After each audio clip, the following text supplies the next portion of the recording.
মালদা নালাগোলা রাজ্য সড়কে পথ দুর্ঘটনায় মৃত্যু হলো এক ব্যক্তির। শনিবার সকালে হাবিবপুর থানার কেন্দ্রপুকুর এলাকায় যাত্রীবাহী একটি বাস তাকে দুবার ধাক্কা মারে। ঘটনাস্থলে মৃত্যু হয় সন্তোষ রায়ের, আনুমানিক 38 বছর বয়স, বাড়ি জগজীবনপুরে।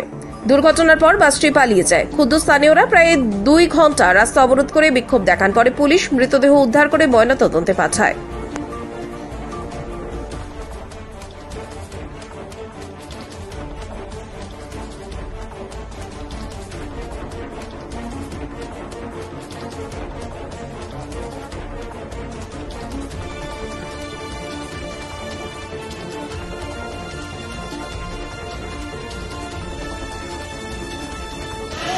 ওই ছেলেটা ওইখানে রোডের পাশে ছিল দাঁড়িয়ে, কেবল 2 পা আগাইছে, আগানো মাত্র ওই বাসটা পিছন দিয়ে ফুল স্পিডে আসে লাগাই দিল। লাগাই দেওয়ার পর পড়ে গেল।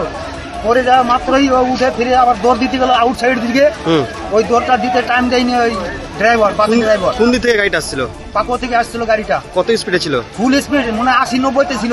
তারপর ওই হয়তো লাগাই দিল। লাগাই দেওয়ার পর পড়ে গেল ছেলেটা। ছেলেটা উঠে যখন দৌড় মারতে গেল, দৌড়ে টাইম দেয় না। ওই তখন ব্রেকটা ঘুরে উল্টে ওর গায়ের উপর দিয়ে চালাই নিয়ে চলে গেল। আমি পাশে পাশে দৌড় মারলাম যে ভাই থাম থাম। ওই থামলো না গাড়ি নিয়ে, লোককে চিল্লালাম, ও শুনলো না। এইভাবে তারপর তো লোকজন আসে, জড়ো হলো, দেখলাম। কি হয়েছে এখন? স্পটেড? পুরো ডেড। কোথাকার লোকটা? কোথাকার ছিল? লোকটা ছিল মাইবিটার, জগজনপুর মাইবিটার। তারপর কি হলো?